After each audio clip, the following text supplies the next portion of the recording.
Рахмат, Бетин Кыргызстан Мадумаров. Урматтуу кесиптештер. Ушул бир жылдын аралыгында экинчи жолу ушул 10 мүнөттүк убактыбызды колдонуп атабыз. Бүгүнкү чыгып сүйлөгөн кайрылуунун кажети барбы? Мындан пайда чыгабы жокпу деген маселе бир топко чейин чыгып сүйлөөгө мындай бир тоскоолдук болуп атты, жеке сезимдерди. Бүгүн айтууга туура келет. Себеби ар кандай маселе болуп атат. Күнүнө мыйзамдын долбоорлору аябай чукулдап кирип атат. Кечээ саясий кургайлык регламентибизге дагы кошумча киргизели, өзгөртүү киргизели деген аракеттер болуп атат. Депутаттардын статусу жөнүндөгү мыйзамга тийиштүү өзгөртүүлөрдү киргизүү жөнүндө сунуштар болуп атат. Мына ушулардан улам бир суроо пайда болот. Эмне үчүн ушул мыйзамдардын тегерегинде ушунчалык чакчелекке түшүп атабыз? Мунун максаты бирөө гана. Жогорку кеңештин мамлекеттик башкаруудагы ордун төмөндөтүү, депутаттардын макамына шек келтирүү жана жогорку кеңештин мамлекеттеги болуп аткан окуяларга аракетин азайтууга. Биз өз колубуз менен, өз каалообуз менен, өз эркибиз менен ушул иштерди тездетип жасап бергенге аракеттенип атканыбыз аябай каттуу бир суроо туудурат. Урматтуу кесиптештер, жогорку кеңеш эл өкүлдөрүбүз. Элмазар Акеевич, биз эл өкүлдөрүбүз. Биз элдин айтканынан чыкпашыбыз керек, элдин кызыкчылыгын коргошубуз керек. Ошондо көкүрөгүбүздө тагып отурган биздин значогубуз эл өкүлү деген макамга ээ болобуз. Бирок чындыгына келгенде жогорку кеңеш мыйзам кабыл алуу пунктуна айландык. Же нотариалдык конторага айландык. Бул мыйзам кабыл алынды, ушунча күнү, ушул саатта бүттү, ошол жерге мөөр басылды, ишке кирсин. Коомдо болуп аткан окуяларга биздин таасирибиз жокко эсеп. Урматтуу депутаттар, Бактык Сөмбекович, Кыргыз Республикасынын конституциясы ар бир жаранга жашоону кепилдикке берет дейт. Ошол эле конституцияда жазылып турат, ар бир адамдын ден соолугу мамлекеттин байлыгы деп турат. Бүгүн биз мыйзамдуулукту тебелеп тепсеп, конституциялыкты тебелеп тепсеп, өз билгенибизде жашап аткан бейбаш үй бүлөгө айландык. Ата энеси таштап кетип, бир жумушка кеткен үй бүлөбүз. Мыйзамыбыз да иштебейт, конституциябыз да иштебейт. Ага бир мисал, Кыргыз Республикасынын өкмөтүнүн 22-21 жылга иш чарасын ушул жерде дуулдап бекитип бердик. А конституциянын 44-чү беренесинде жазылып турат. Кыргыз Республикасында жөлөк пулдар, социалдык колдоолор эң төмөнкү керектелүүчү корзинадан төмөн болбойт деп турат. Бул конституциянын каттуу талабы. Аткарылдыбы? Жок. Аткарылган жокпу? Аны Акылбек Жапаров мойнуна алды, биз аткара албайбыз деди. Аткара албасаң дагы сен жакшы иштедиң деп добушту берген ким? Биз депутаттар. Конституцияны тебеледик, конституцияны ыргытып ирдик. Эмне менен жашайбыз анан кийин? Бизде 28 жаран мыйзамсыз кармалып отурат түрмөдө. Кечээ дарыгерлер барып, эки кызыбыздын ден соолугун карады, ден соолугуна аябай каттуу коркунуч келип турат деп коңгуроо кагып атат. Кайгылуу окуяга алып келиши мүмкүн деген коңгуроо кагып атат. Мына жерде эч нерсе болбогондой жогорку кеңеш бюджетти карайлы, мыйзамды карайлы, регламентти карайлы, давай статусту карайлы. Балекетти алып келбейт биз кабыл алып аткан мыйзамдар. Эч нерсеге жарабайт.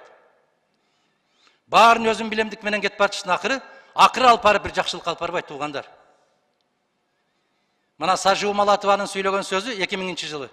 Эгерде бүгүн Горбачевка ишеним көрсөтпөсөк союзду сактап калабыз деп кыйкырды, бүтүн ушул залда отургандардын баары каткырып күлдү, трибунадан кууп түштү. Бир жылдан кийин союз жок болду. Миллиондогон жарандар кайгынын чеңгелинде калды. Мен дагы ошентип эскертем азыр. Эгерде ушул коңгуроо кагып аткан коңгуроого эгерде же президенттин же жогорку кеңештин кулак какпаса, эртең азаптын чеңгелине кабылабыз. Же сөзсүз Марат Казакбаевге окшоп, же башкаларга окшоп сөөгү чыгыш керек барган жерден. Монол жерде эч нерсе болбогондой болуп, тымпыйып, мыйзам бузулбагандай, конституция бузулбагандай болуп, мыйзамдарды талкуулап, кабыл алып отуруштун өзү кайдыгерлик деп отурат. А кайдыгерлик мыйзам боюнча дагы, ыйман боюнча дагы эң чоң күнөөгө батат, туугандар. Bir үй бүлө сыздап отурат, 28 үй бүлө сыздап отурат. Энесин көрө албай баласы сыздап отурат, кызын көрө албай атасы сыздап отурат, аялын көрө албай күйөөсү сыздап отурат. Мына жерде жылуу жумшак отуруп биз мыйзамдарды кабыл алып атабыз. Бирдем өзгөрүп кетеби ал мыйзамдарды? Соңку кезде сүйлөгүң да келбейт, ушул жерге киргиң да келбейт, мен ачык айтайын. Кайран жогорку кеңеш, кайран эгин өкүлдөрү, кайран алып аткан айлык, кайран көкүрөккө таккан монол, кайран адамбыз деп басып жүргөн биз. Эмнени өзгөртө алабыз? Эмнеге таасир келтире алабыз? Ушул жерде шушуңдашып, 5-6-дан сүйлөшүп, кудуңдашып, сүйүшүп, кучакташып, өз маселебизди чечкенден башка эмне кылып атабыз, туугандар? Биз кабыл алган мыйзамдардан эмне өзгөрүп атат? Кайсы жакшылыкка баратабыз? Же конституцияны корго деп, конституцияны коргой албасак, адамдын укугун сактап бер деп, аны сактай албасак, мына жерде ант ичпедик беле? Мен кыйшаюусуз аткарам, эгерде аткара албай кайсам, мыйзамдарга ылайык жооп берүүгө даярмын деп. Кана жөлөк пулдардын эң керектөлүүчү корзинадан аз болгону, көп болгону, кана? Акылбек Жапаров жарыялады, аны аткарбайбыз деди, аткара да албайбыз деди. Эмнеге добуш бердик биз? Иштей бер айланайын дедик. Аткарылбаса койсун, конституция өзү менен өзү болсун. Урматтуу кесиптештер, мен сиздерден суранам. Айтып атпаймынбы, сурангым да келбейт, сүйлөгүм да келбейт. Бирок суранам. Биз соңку кездеки Кыргыз Республикасындагы конституциянын, конституциялык мыйзамдардын одоно түрдө бузулгандыгы жөнүндө комиссия түзүп, иликтемейинче жогорку кеңеш өзүнүн ишин актабайт, жеп аткан наныбыз адал болбойт. Биз эл өкүлүбүз. Эгер конституциянын кепили болгон инсан конституция менен эсептешпесе, анда эл өкүлү катарында биз эсептешишибиз керек конституция менен. Медералиев жаш жигит мына ошол эң негизги парламенттин омурткасы болгон комитеттен бекер кеткен жок. Мындан ары карай менин абийирим чыдабайт дегендей кылып кетти. Дагы канчасын күтүшүбүз керекпиз? Биздин кайсы кесиптештерибиз каякта жүрөт, жумушка келе албай, титиреп. Бул эмне болгон өлкө болдук биз? Биз түшүнүк менен жашап калдык го. Биз коркунуч менен жашап калдык го ошол жерде. Ар бир добуш берип атканда жүрөгүбүз титиреп калды ошол жерде. Мына ошол жашообу, ошол өмүрбү? Жигит киши бир гана жолу өлүш керек. Ар бир коркунуч жаралганда өлүп, 1000 жолу өлбөстөн бир эле жолу өлүш керек. Мен сунуш киргизем. Тез арада комиссия түзүлүш керек. Мына ошол комиссия бир айлык мөөнөттө Кыргызстандагы соңку мезгилдерде адам укугун, Кыргызстандагы мыйзамдардын бузулуп аткандыгын, конституция бузулуп аткандыгын мен бүгүн жарыя кылайын. Мына ол мыйзамсыз указ, курултай өткөрүүдөгү мыйзамсыз указ жөнүндө конституциялык сотко бүгүн мен азыр саат 12-де барып тапшырам.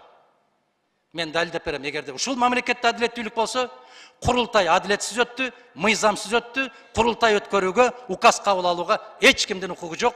Бул менин каалоом эмес, конституциянын каалоосу деп мен ошол кадатайство жаздым, бүгүн тапшырам конституциялык сотко. Андан башка мыйзамсыздыктар толгон токой. Чек араны аныктоодогу мыйзамсыздык, коркутуу, үркүтүүлөр ушул кезге чейин уланып атат. Сен чек арага каршы берип койдуң деп кабинеттен кийин мандатка чейин асылып атат. Чыкпай отура берген болсо, кайсыл абийирибиз менен уктап атабыз? Айлыкты кантип алып атабыз биз? Эмне үчүн алып атабыз айлыкты? Биз ант иштик го конституцияга, ант иштик колду коюп. Ошол конституция аткарылбай атат го. Сакталбай атат го, туугандар. Мына кармалып аткандардын арасында кант диабети менен ооруп аткандар бар. Жүрөк оорусу менен ооруп аткандар бар. Башка оорукчандар бар. Айланайын. Бир террористти кармагандай болуп, эгерде ушул кыргыз бийлиги ошол жерде жаткан 5 аялдан ушунчалык калтырап титирип аткан болсо, бул бийлигиңе түкүрдүм мен. Сырттагы душмандан эмес, биздин ичибиздеги 5 аялдан коркуп титиреп, тордун аркасына кармап отурган болсо, бул бийлик жакшылык алып барбайт бизди. Биздин укугубузду коргой албайт. Урматтуу кесиптештер, комиссия түзүшүбүз керек, тездетип түзүшүбүз керек, сөзсүз түрдө аркасынан ыйлап калганды токтотушубуз керек. алдын ала чара көрүшүбүз керек. Ушул комиссияга ар бир фракциядан мен деген азаматтар кириш керек. Коркпой туруп өзүнүн пикирин айта турган, мен азаматмын деп жүргөн азаматтар комиссияга мүчө. 1 минут коюп бериңиздер. Башка эч нерсени каалабастан бул жерде саясаты жок. Суранам мен сиздерден. Саясатты аралаштырбай туруп, кыргыз конституциясы, кыргыз мыйзамдары, кыргыз адам укуктары канчалык деңгээлде корголуп атат, ушуга гана тыянак чыгарып берүү үчүн ушундай комиссия түзүштү талап кылам туугандар. Колдоп бериңиздер. Чоң рахмат, баарыңыздарга ийгилик каалайм. Рахмат чоң, Атахан Кисенбаевич.